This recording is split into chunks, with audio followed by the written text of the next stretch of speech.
po, what God wants us to be. Yan. So, deployed for impact. No? And samahan niyo po kasi may team panalangin. Lord God, Panginoong Jesus, muli Lord, ako ay tumatayong may kagalakan dito sa harap, Panginoon.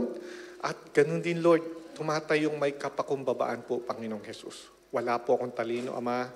Wala po akong kakayanan. Sa iyo lamang po ako umaasa, Panginoong Jesus. Ikaw po ang magbigay ng katalinuhan sa mga oras na ito, Panginoon, upang ma-deliver ko po, Panginoong Jesus, ang mensahe na nais mo po para sa aming lahat. We thank you so much, Lord, dahil patuloy mo po kami, Panginoon, ginagabayan at patuloy mo po kami, Panginoon, binibiyayaan, Panginoon, ng aming mga pangangailangan. Lord, tanggapin mo po ang aking pasasalamat at pagkukubli sa iyong gloria po, Panginoong Jesus. Muli, O Lord God, ikaw po ang maitaas sa mga oras na ito. Ikaw ang kanila makita, marinig, Panginoon, at mensahe mo po ang siyang aming matanggap. Sa iyo, Lord, ang kapurihan, kapasalamatan, sa ngalan ng Ama, Anak, at Espiritu Santo. Amen and amen. Amen. So, that's it. What God wants us to be, deployed for impact. Ang ating pong key verse ay matatagpuan sa Matthew 28, verse 18 to 20. Ano po? Ayan.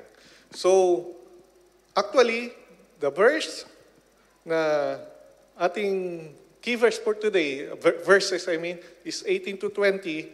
This is about discipleship. Maganda po ito sa atin ngayon. Bilang ama, bilang mga tatay, tayo po talaga yung dapat manguna sa napakasimpleng community, which is the family, na tayo talaga ang dapat mauna, no, sa Panginoon at dapat nating i-disciple yung ating mga kapamilya, lalo na yung mga anak. No po? So, pag-aralan natin, pahapyawan lang po natin ng kaunti ito. Sabi nga po nung binasa ko, 50% of Christians know about this verse, but only 17% understand what the verse is. No? So, sa 17 tayo, papahapyawan natin. These verses, they call it DCP. Declarations, command, and promise. Well, 18 is a declaration. Verse 18 is a declaration. Sabi diyan, and Jesus came and spoke to them, saying, all authority has been given to me in heaven and in earth. So, dinideclare po yan ng Panginoong Jesus.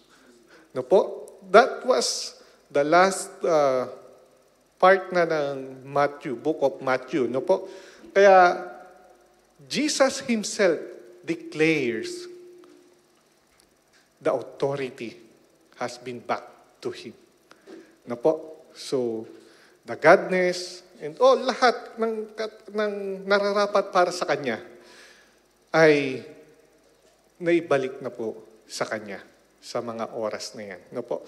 And then, the command comes into verse 19. Ang sabi diyan, ginuhitan ko na po, go, therefore, and make disciples. No po? Sabi diyan, ang verb po talaga diyan is to make disciples. Subverb daw po yung go. No po? Hindi ka makakapaggawa ng disciples if you will not go.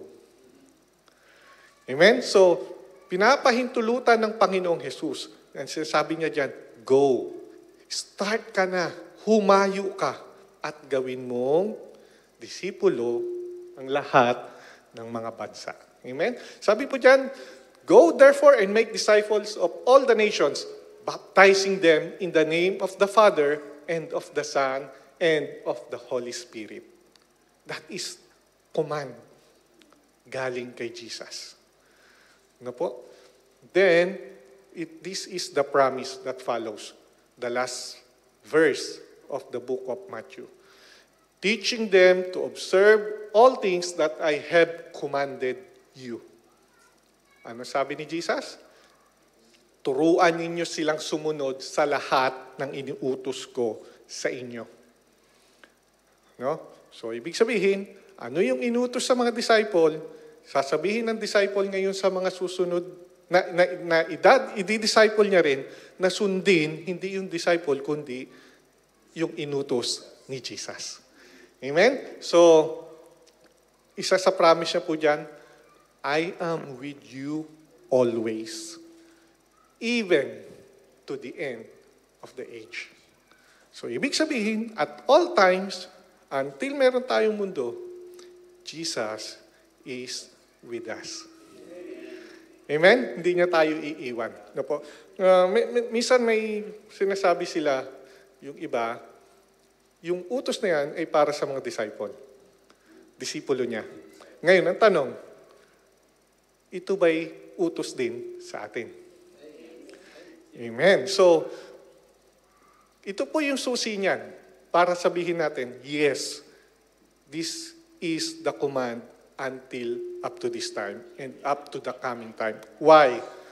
Take a look on the verse 20, yung promise niya, even to the end of the age.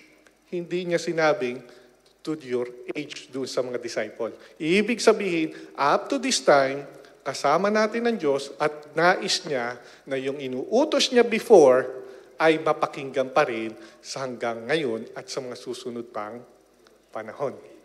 Amen? So, until meron tayong mundo, until the age, still, so, dapat nating gawin. And, being a Christian, na tayo'y na-disciple na, tayo rin ay magdi-disciple ng mga susunod na henerasyon. Amen? So, yan po ang tinatawag natin na the Great Commission. Ang ganda po, bakit tinatawag na the Great Commission? Kasi, alam po ninyo, this is the last command na sinabi ni Jesus bago siya umalis sa mundo. Remember po, kapag ang tao bago umalis at alam mo nang aalis, sinasabi natin, yung huli niyang bilin, yun ang isa sa pinaka-importante. Amen? Minsan, yung mga una, kalagitnaan, nawawala. Pero, lagi natin tinatandaan na yung huling bilin ay siyang pinakamahalaga. Tama po ba? Amen? Pag tayo umaalis tayo ng bahay, pangkaraniwan sa atin, halimbawa may iwan tayo sa bahay, yung anak natin, pag pinagbibili na natin siya ng something, kung ano yung huli mong bilin, yun ang matatandaan nung pinagbilinan mo, nung pinag-iwanan mo. No po? Kaya, ito ngayon, kung titignan po natin, si Jesus ay nakipamuhay kasama ng mga disipulo, ng 12 disciples, no po? Ipinamuhay niya, at ngayon inuutos niya sa kanila na kung ano man yung ipinamuhay ko, ipinangaral ko sa inyo, dapat nyo siyang ipangaral sa susunod pa. Kaya tayo, sa panahon ngayon, bilang Kristiyano, ano ang ating itinuturo? Kung ano yung naging katuruan ni Kristo. Amen? Hindi dahil yung kung ano yung gusto ko, o gusto ng iba, o gusto ng mga matataas natin sa church. But instead, ang itinuturo natin, ano ang utos ni Kristo. Amen? So that is the Great Commission. No po? So, ang itinuturo ay yung utos ni Kristo. Amen? Napakaganda, no po? So, yan po yun. So, soon po tayo. Deployed for impact. Deployment, sabi diyan, the use of something or someone, especially in order to achieve a particular effect. That is from the Cambridge Dictionary. Sabi diyan, someone to achieve particular effect. For example, sinabi ng church, halimbawa kay Pastor Levy before, papadala ka sa Qatar. I-deploy ka sa Qatar para maging pastor. Amen? Hindi siya i-deploy doon dahil sa wala lang. I-deploy siya doon kasi kailangan ma-achieve yung isang effect. kailangan may mag-e-effect. Meron siyang something na mangyayari doon dahil sa kanyang pagdating doon sa lugar na yun. Tayo, bilang mga ama, God deployed us to our family. Amen? Amen? It is not something for the place or for somewhere, but you are putting in something special. Tayo na ama, tayo yung magbibigay o tayo yung gagamitin ng Diyos upang magbigay ng effect para sa ating family. And it will extend more doon sa trabaho, doon sa organisasyon, doon sa nasasakupan mo. No? As long as, sabi nga po dyan, ikaw ang magbibigay ng effect para doon sa pupuntahan mo. Amen? Yung impact kasi, sabi po dyan, ay nagbibigay ka ng makikilala ka. No? Pag maliit ka lang, pero yung effect na yan, makikilala ka ng dahil sa iyo ay may makikilala rin iba. Nakuha niyo po yun? No po, yung, halimbawa, no? Kita natin yung bomba na ginamit before dun sa Hiroshima, no? Or any bomb. Maliit lang po siya. Pero ang purpose niya is to destroy or damage something kung saan siya i-deploy.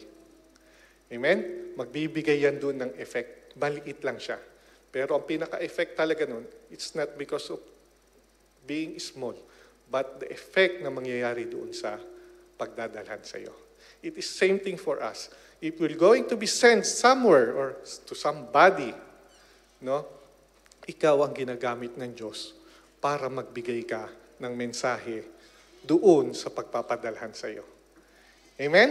So, deployment is about obedience. Kapag pinadala ka ng iyong opisyal, o i-deploy ka, halimbawa, sinabi ng pulis, o ng opisyal mo na pulis, i-deploy ka sa Mindanao. No? Walang mangyayaring deployment kung hindi ka pupunta. No.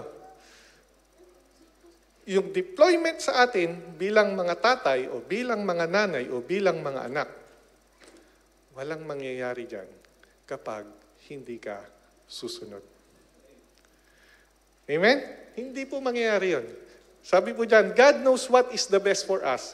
Abide in His purpose. God will send us to somewhere or to somebody for some organizations because God has purpose. Nakukuha niyo po yun? Kaya nais ng Diyos na kapag pinadala ka niya sa isang lugar o sa isang organisasyon o halimbawa na lang, dinala ka niya doon sa isang church na yon because God has purpose to give an effect doon sa pagdadalhan sa iyo. Amen? So, God knows what's the best for us, abide in His purpose, and make an impact for our deployment. May kita po natin sa Jeremiah 29:11. Na po? Simple lang po yun yung mga verses na ito. Pero tinitignan ko po sa inyo, deployment is about obedience. No? Tandaan po natin yun. Kasi nag-aaral tayo yung mga nakakakilala sa Panginoon. Sabi ko nga, alam na natin yung Great Commissions. Sabi ni Lord, go. Nandito ka sa Qatar, no? Nandito ka sa church, sabi ni Lord sa iyo, go. Go to the Philippines. Minsan yung thinking natin, sakit naman, wala na akong trabaho. No? Minsan, magre-retiro na pala ako. Wala pa akong na-accomplish. Pero hindi mo alam, deployment mo pala yun galing kay God. Because God wants something. God have a purpose para doon sa pupuntahan mo. Because God knows that you are equipped here in Qatar. Kaya dadaling ka ngayon doon sa ibang lugar. Amen? Ibig sabihin, kakamitin ka ng Diyos doon sa lugar na yun. Kaya sabi ko, obedience. Ganun naman po pangkaraniwan. Hindi po nila minsan matanggap na babaguhin yung kanilang kinalalagyan. Amen? Ayaw nilang pumunta doon sa kabilang lugar dahil nasanay na sila doon sa pinanggalingan nila.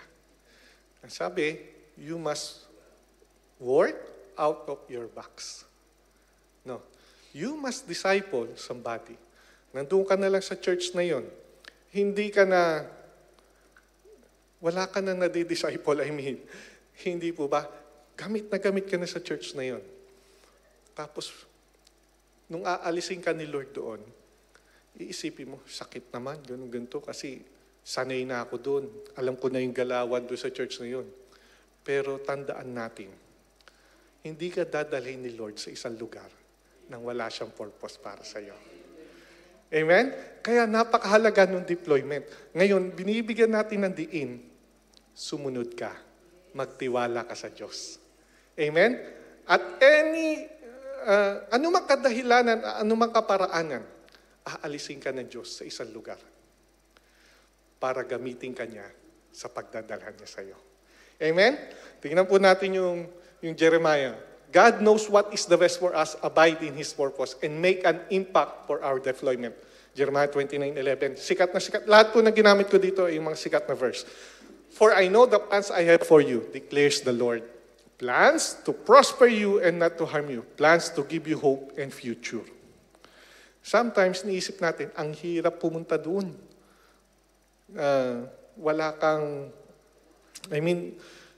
Hindi ka sanay. Magkakaroon ka ng adjustment, pero hindi mo alam yung purpose ni Lord para doon sa iyo is for you to prosper. No, minsan niisip natin, ang hirap naman. Kasi bagong pakikisama, minsan wala ka ring pera, wala ka financial provisions, no? Pero hindi mo alam, doon ka pala mag-grow.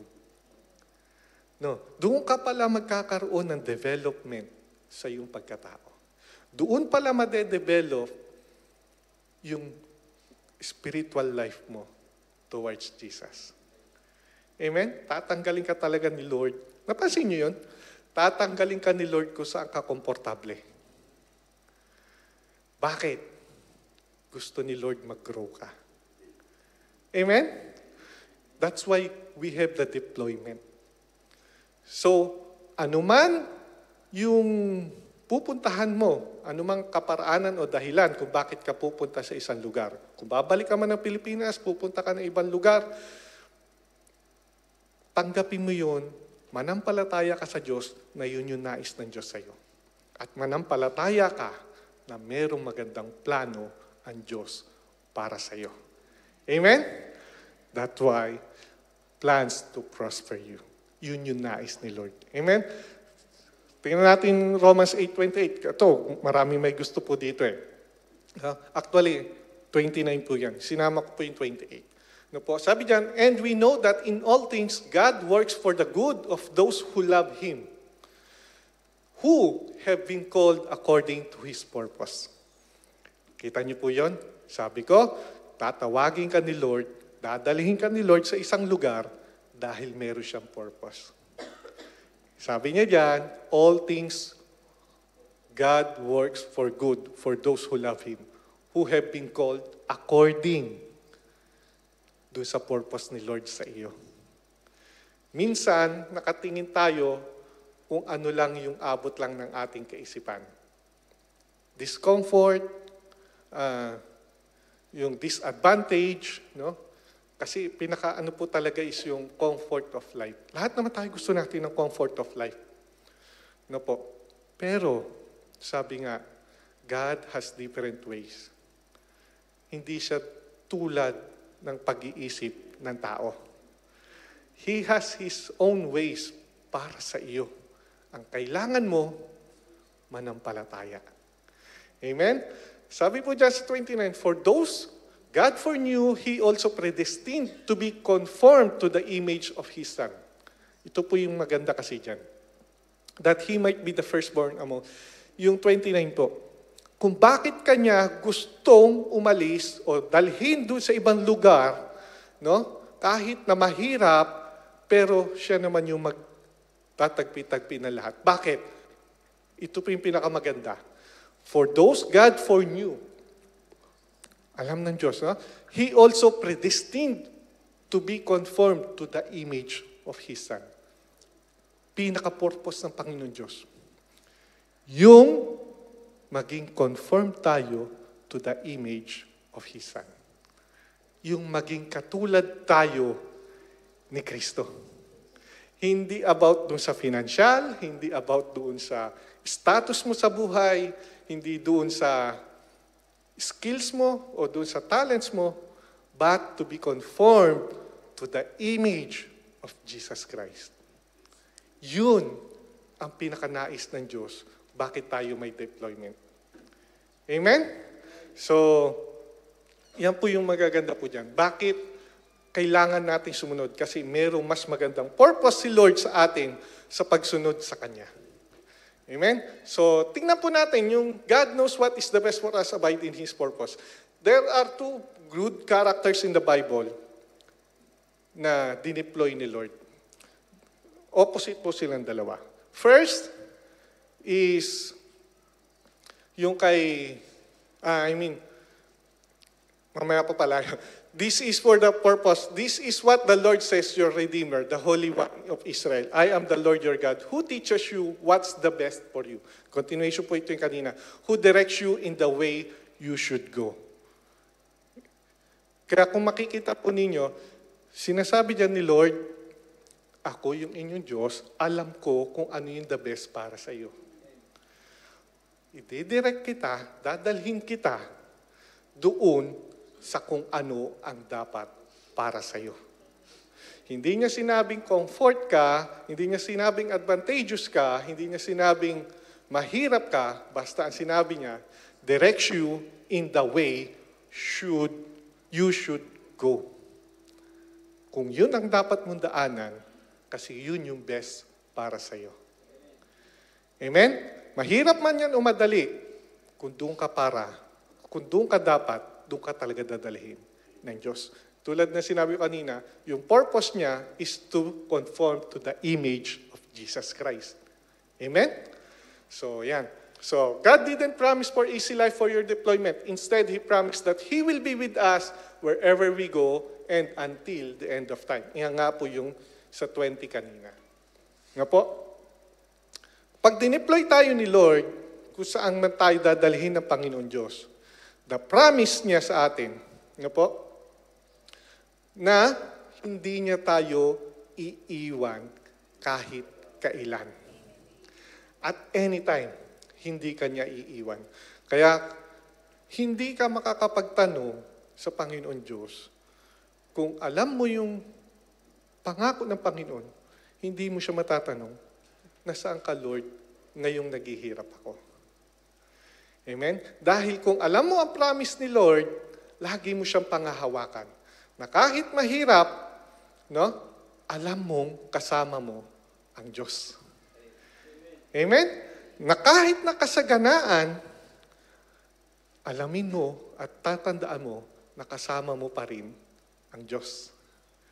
Amen? Hindi palibhasa, na-promote ka, nagkaroon ka ng magandang financial blessings, nagkaroon ka ng magandang talent, ay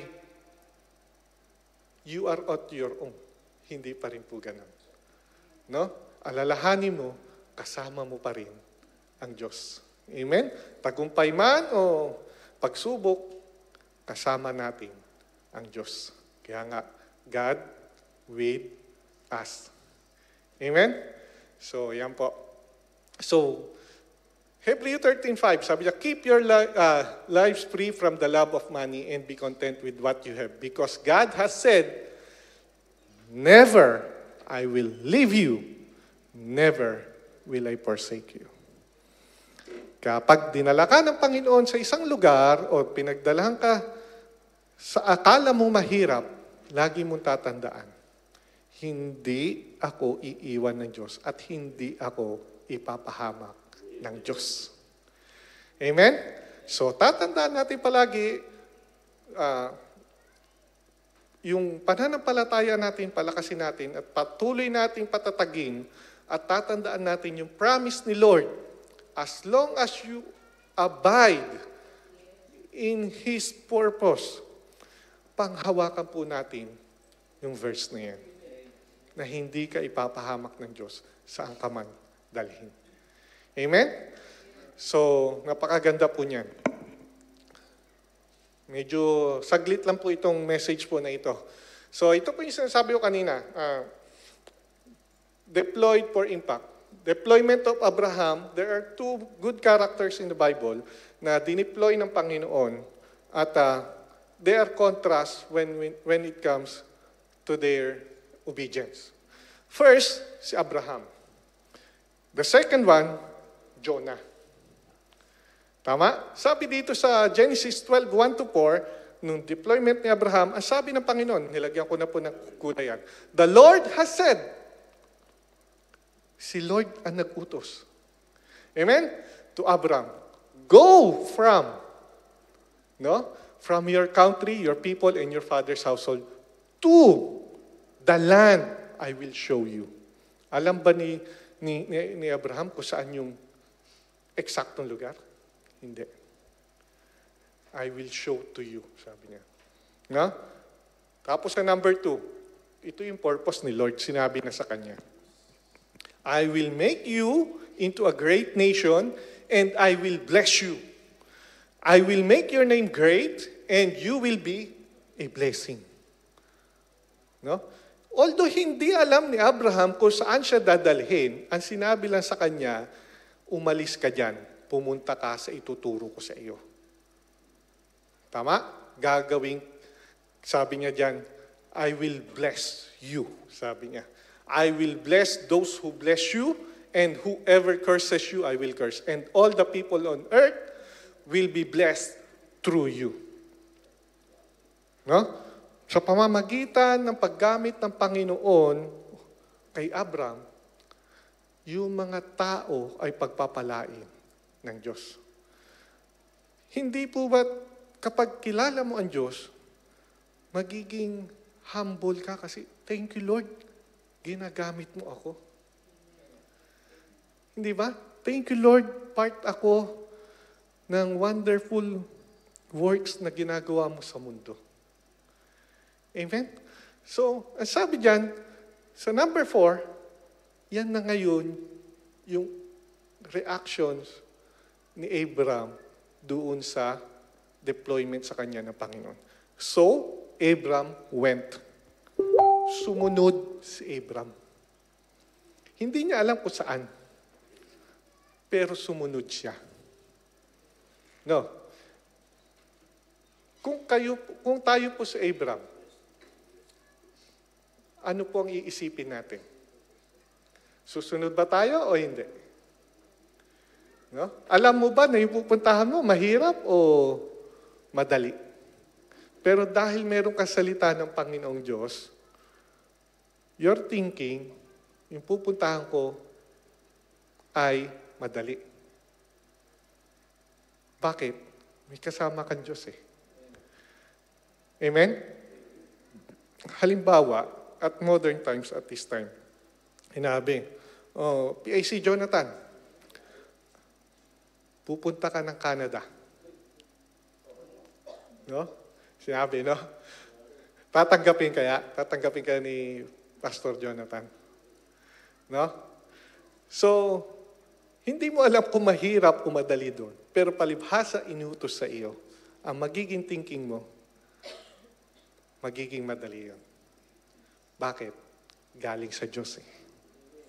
As long as your faith, na sinasabi natin, galing sa Diyos, magiging madali sa isip mo yan. Kaya natutuwa ako sa pamilya nila, kay Jason ni Ate Mean. Bago sila mag-transfer sa Australia, talagang pinag-pray nila. Talagang kinuha nila yung confirmations from God kung dapat silang mag-move on doon sa bansa na yun. Ano po? So yun ang maganda. Ano man ang inuutos sa iyo ng Panginoon, Hindi mo man alam kung mahirap o madali. Mahalaga, sumunod ka. Amen? Tignan po natin ngayon yung kabila. Deployment of Jonah. Jonah chapter 1 verse 1 to 3. Sabi diyan, sa verse 1, the word of the Lord, sinabi na naman ng Panginoon, came to Jonah, son of Amittai. Sinabi na naman ng Panginoon, go to the great city of Nineveh, sabi sa kanya. Preach against it because its wickedness has come up before me. Dito naman, sinabi sa kanya, pupunta ka doon sa lugar nun. Specific, no po? At sinabi din sa kanya kung ano yung papagawa sa kanya. No? Ito kay Jonah, alam niya ngayon yung mga circumstances. Nakikita niya. No? Ayaw pumunta ni Jonah. Bakit? Baka patayin siya ng mga taga-Ninive. Pag nagsalita siya laban sa kanila. So, tingnan yung instinct ng kay Abram at kay Jonah. Kay Abram, hindi niya alam, pero nanampalataya siya. Sumunod. Kay Jonah, nakita niya sa kanyang isip yung pwedeng mangyari sa kanya kapag ginawa niya yun. Anong ginawa niya? But Jonah ran away from the Lord. Hindi siya sumunod. So yung deployment ni Jonah, inayawan niya. Ayaw ko yan. Mapapahamak ako dyan. Yun yung abot ng kanyang isip. Kita po natin. So Jonah, sabi niya ganun, ran away from the Lord and he headed for Tarshish. He went down to Joppa where he found a ship bound for that port. Alam niyo naman po yung nangyari kay Jonah. Yung pag-travel ni Jonah, maraming nadadamay. Yung buong barko na pinagsakyan niya, natatakot na at halos lumubog dahil hinahampas ng malalakas na alon. Pero si Jonah nasaan? Kasi alam niya nandoon sa isang sulok ng barko, natutulog. Alam niya na siya ang dahilan kung bakit nagkakaganon. No po. So, kapag dineploy ka ng Panginoong Jesus, dineploy ka ng Diyos, at nag-run away ka doon sa deployment na yon, hindi ka nag-abide, hindi ko sinasabing papahirapan ka. But God will make a way para matupad yung purpose niya. Dadalhin at dadalhin ka niya kung saan ka nararapat.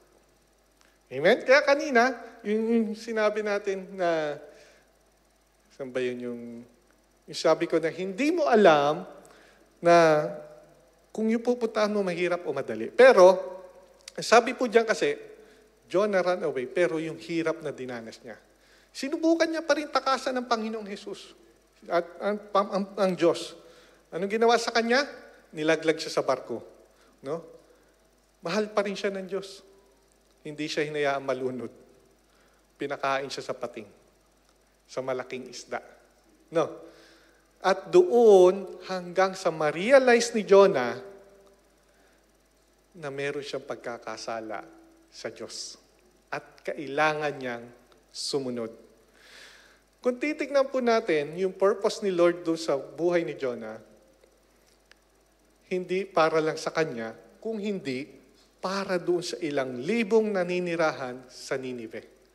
Gustong iligtas ng Panginoong Diyos yung buong Ninive sa pamamagitan ni Jonah.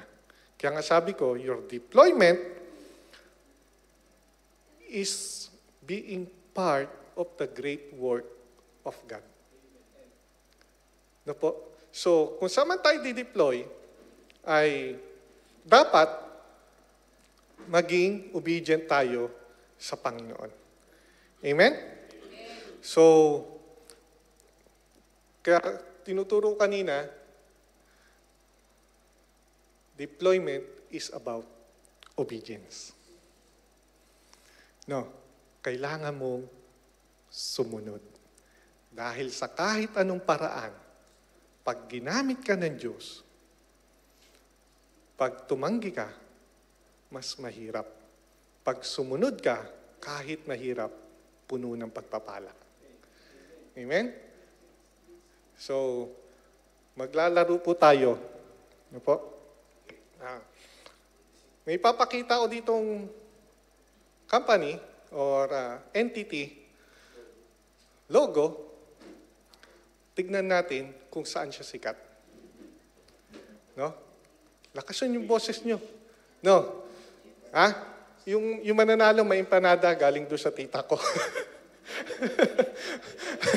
yung hindi makakasagot, sabihin mo, be honest ha, sabihin mo sa katabi mo. So, kung hindi mo masasagot, huwag ka kakain ng empanada. Okay, joke lang. So, tingnan natin ha, kung alam ninyo ha, tingnan natin. Sige, lakasan ninyo para makita natin kung talagang well-known. Apple. Saan siya sikat? Phone. No? Phone, tsaka? Computer, di ba? Mobile phone, di ba? Apple. Diyan siya sikat. Yung susunod kaya?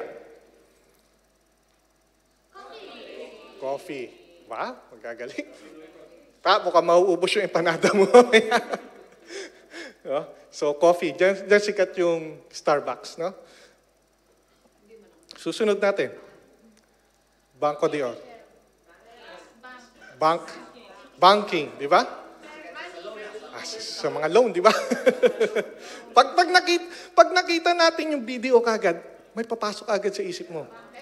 Pera. Di ba? No? Si Jonah. So, yan kagad yung papasok sa isip natin, di ba? No? It is about the banking, no? Sa financial siya. No po? Pag nakita mo yung Starbucks, kape yan. Di ba? Nakita mo yung Apple, iPhone yan. No po? No, ito kaya, no? Ito, tingnan natin. Cola. Soda. Soft drinks, no? Soft drinks. Sige. Ito po yung magandang tanong, susunod po dito. Tingnan natin kung ano papasok sa isip nyo kagad. No? Soft drinks, di ba? Ito kaya.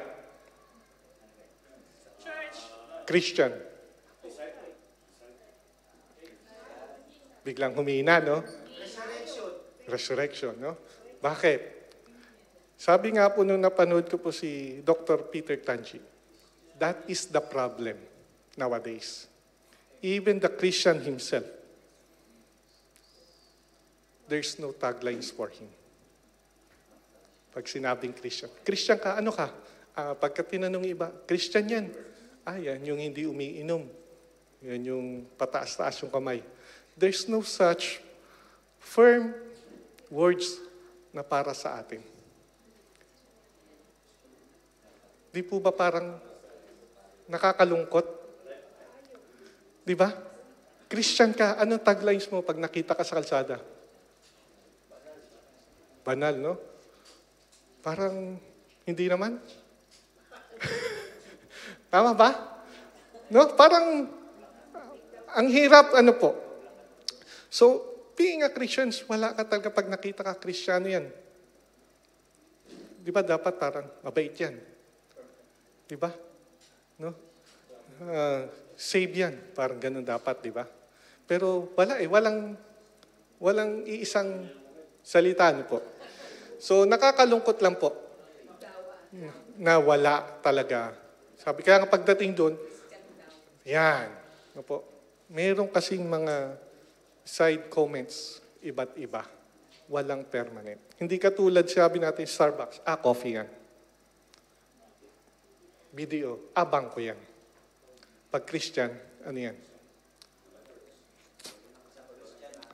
Yun. Amen. No po? So, ayan. Sabi po dito, ito na po yung lesson. No po? Medyo short na po, half na po ito eh. How to make impact.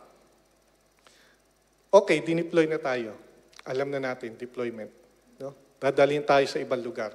And it was allowed by God. Or maybe God has a purpose. We didn't know. No po? Para malaman mo yung purpose, bakit ka pupunta sa isang lugar, tatanungin mo kung sino yung magpapadala sa'yo. Purpose-driven life.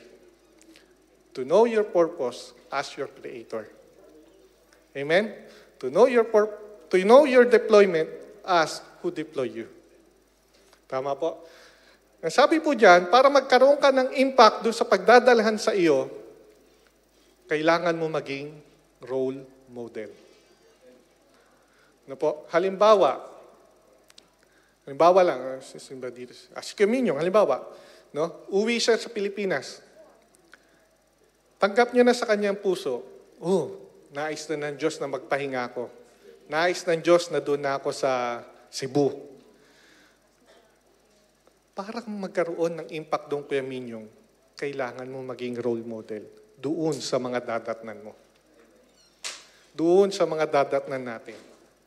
Kailangan mo maging role model. Sabi dyan sa Filipos 3:12-18, babasahin ko po sa inyo yung 12, ito lang po kasi yung verse niya. Sige, tingnan natin sa 17. Sabi niya, mga kapatid, magkaisa kayong tumulad sa halimbawang ipinakita ko sa inyo. Ano ba yung pinakita ni Paul? Balik tayo sa 12. Hindi sa nakamtang ko na ang mga bagay na ito, hindi rin sa ako'y ganap na, ngunit sinisikap kong makamtan ang gantimpala sapagkat ito ang dahilan kung bakit ako'y tinawag ni Kristo Jesus. Mga kapatid, hindi ko ipinapalagay na nakamit ko na ito, ngunit isang bagay ang ginagawa ko. Habang nililimot ko ang nakaraan at sinisikap na marating ang layuning nais kong makamtan, nagpupunyagi ako patungo sa hangganan upang makamtan ang gantimpala ng pagkatawag sa akin ng Diyos sa pamamagitan ni Kristo Jesus. Ito, 12, ipinamumuhay ni Paul. Pinamumuhay ni Paul. At ang sabi niya doon sa 17, gayahin niyo kung ano yung ginagawa ko. Hindi yung ipinag-uutos niya. He set himself as a role model to others. Doon sa mga taga-Pilipos. Amen? So kung darating tayo sa isang lugar para makapagbigay ka ng impact, become a role model. Amen? So, Filipos 3:12-18, no po. Mga kapatid, magkaisa kayong tumulad sa halimbawang ipinapakita ko sa inyo. Pag-ukulan din ninyo ng pansin ang lahat ng sumusunod sa aming halimbawa. Ikaw ang maging role model sa pupuntahan mo. Gusto niyo makita kung sino yung the great role model of all time? John 3:13-15. No? Tinatawag ninyo akong guro at Panginoon at tama kayo sapagkat ganun nga ako. Kung ako nga Panginoon at guro ninyo ay nagugas ng inyong mga paa, dapat din ninyong hugasan ng paa ng isa't isa. Binigyan ko kayo ng halimbawa upang inyong tularan. Amen? Ang sabi ni Jesus Christ sa 15, binigyan ko kayo ng halimbawa upang inyong tularan. That is one of the reasons bakit pumunta ang Panginoong Jesus sa mundo. To be a role model para sa atin. Amen? So, Jesus Christ is the ultimate role model na dapat nating gayahin. Amen? So, ano yung pangalawa? Kanina, role model. Ano po? Ngayon, connect to others. Hindi palibasa dinala ka na doon ng Panginoon Diyos sa isang lugar na pinuntahan mo, aak ka na lang as a role model sa kanila.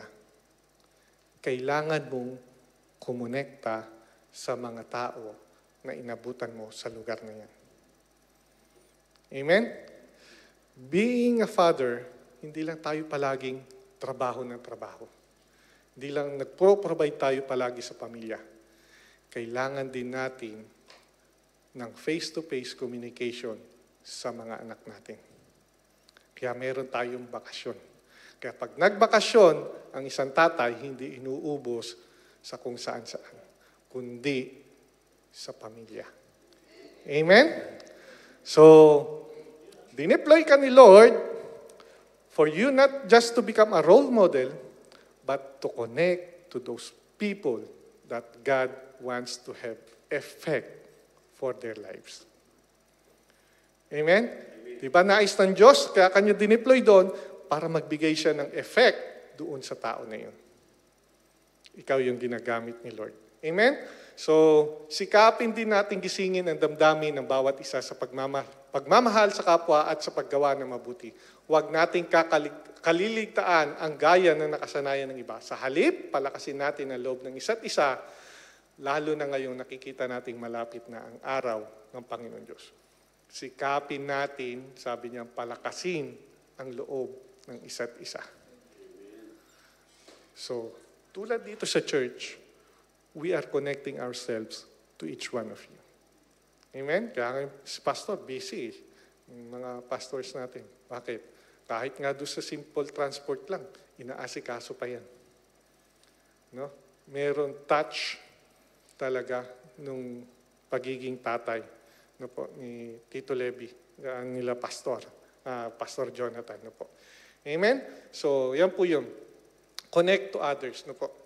So, sa Romans 12:15 to 18, sabi po dyan, rejoice with those who rejoice. Sabi niya, makigalak kayo sa mga nakikigalak. No? Makikisama kayo. Makitangis sa mga tumatangis. Bakit kailangan natin minsan, napapansin ko yung mga may edad na doon sa barangay doon sa amin. Pagka meron nakikitangis, may nawala doon sa isang bahay, dumadalaw talaga sila, nakikiramay. No? Bakit? Kailangan nilang pumunta. Hindi pa ako nakakapunta. Kailangan ko pumunta, sabi niya.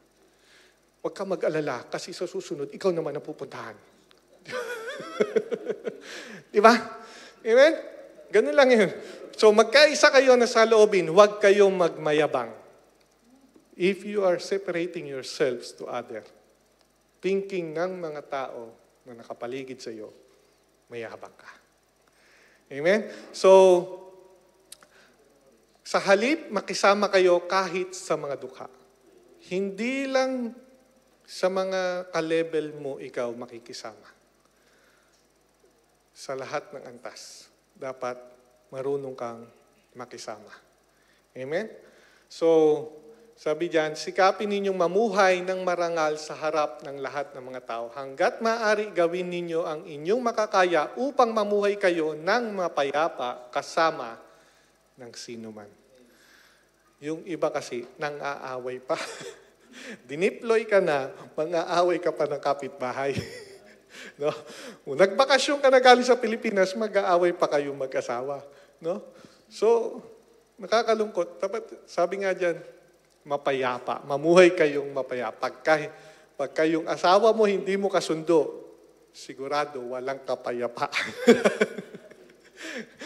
Para maging masaya ang buhay, mga tatay, para maging masaya ang buhay, dapat masaya ang nanay. Okay? Happy wife, happy life. Tama? Amen? So, yun yan. So, this is the last part. No po? Direct them towards Jesus. Introduce Jesus to them and bring them to Jesus. Paano nangyari yun? Pupunta ako sa bahay ng isang kaibigan, papakilala ko sa kanya si Jesus. Kalaunan, dadalhin ko siya kay Jesus. Amen? So, Mark 16:15 to 16, this is also the counterpart ng Matthew 28:18 to 20. Sabi po diyan, He said to them, Go into all the world and preach the gospel to all creation. Whoever believes, to po yung maganda, whoever believes and is baptized will be saved, but whoever does not believe will be condemned. Isa po sa purpose yan ng Panginoong Hesus, kung bakit Kanya dinala sa isang lugar. Kung yung pinagdalan sa iyo, marami pang hindi nakakakilala sa Diyos, dinala ka doon ng Diyos para masave yung mga tao doon. Ito po yung sinasabi, whoever believes and is baptized will be saved. Yung baptized po kasi, titignan nila na as a works, kailangan mabautismuhan ako. No po. But baptize means, what it means by baptism? The declaration of your faith in public. Ibig sabihin, whoever believes and declare that Jesus is Lord, he will be saved. Amen? Yun po yun. No? So, ibig sabihin, to give a big effect doon sa pagdadalan sa iyo ng pamilya, ikaw pala yung gagamitin ni Lord. In-introduce mo si Jesus and you brought them to Jesus, then another soul have been saved. Amen? Hindi ba't napakalaking pagpapala din sa iyo na ginamit ng Diyos upang may maligtas na naman na kaluluwa? So it is about obedience again for your deployment. Amen? So, yan po yun. So, balik po tayo sa laro ulit. No? Tingnan natin kung magkakaroon pa kayo ng kaunting idea. Tatandaan niyo yan? Ano ang kataga niyan? Anong tagline yan? Iyon, no? Di ba? Kilala ka agad, no? Sila yan. Pangalawa, bida ang saya, langhap sarap. Di ba? Oh. Galing, no? Kilala ka agad. Pag nakita si Jollibee, yung kaagad na papasok. Nike. You can do it. Just do it. Di ba? No? GMA. Kapuso. Di ba? Bilis, Kapuso, di ba? Kapuso ng bawat Pilipino. Ito ngayon yung maganda. What is the impact of being a Christian? Tingnan natin dito. What is your impact now being a Christian? Meron ka na ba nagawa para makilala ang Christian? No? Kung wala pa, huwag kang mag-alala, hindi pa huli ang lahat. Pwede kang gumawa ng impact sa ibang tao na makilala ka bilang Kristiyano. Amen? Yun po yung hamon sa ating lahat. No? Give an impact of being a Christian. Hindi yung maging Christian ka na, tapos makikita tayo sa kung saan-saan. Di ba Christian yan? Nakita ka doon sa sugalan. Ano po? Amen? O, ini-evangelize nga pala naman. No? So, sabi dyan, are we light and salt to other people? Ikaw ba ay asin at ilaw sa ibang tao? O baka naman ikaw yung kadiliman din ng iba? Kaya sabi, make an impact being a Christian. Hindi pa huli ang lahat. Simulan mo ngayon na makilala ng ibang tao ang pagiging Kristiyano. Amen? Yan po yung mahalaga. Tignan natin. Bibigyan ko kayo ng kaunting tip para magkakaroon tayo ng taglines being a Christian. Bilang Kristiyano. Sabi niya, are the other people seeing Christ in you? In us? Kikita ba? Amen?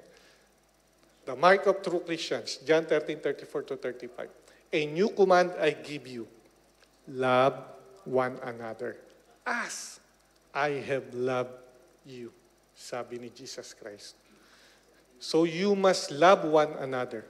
By this, sabi niya dyan, by this, everyone will know that you are my disciples if you love one another. Being a Christian, sabi po dyan, is for you to know that you are a follower of Christ. That you are conformed to His image. Ang tanong, nakikita ba sa atin yung image ni Jesus? Amen? So, yun po ang nais ng Diyos. At napakaganda po kasi naging role model na si Jesus Christ dito kung paano ko kayo minahal. Ganun tayo dapat kikilos. Amen? So, make an impact as Jesus did. The biggest impact in the world is the life of Jesus. Even up to now. Ano yung ginagamit nating date ngayon? 28, June 28, 2024. Saan galing yung 2024? That is the birth of Jesus Christ. Anno Domini. It means the year of our Lord. So buong mundo gumagamit niyan. Biruin mo hanggang ngayon yung impact na yun, dala-dala natin. Amen? Christian is living like Jesus. Amen? So last, Christian should be more and more like Jesus as time passing by. Amen? God bless everyone and glory to God.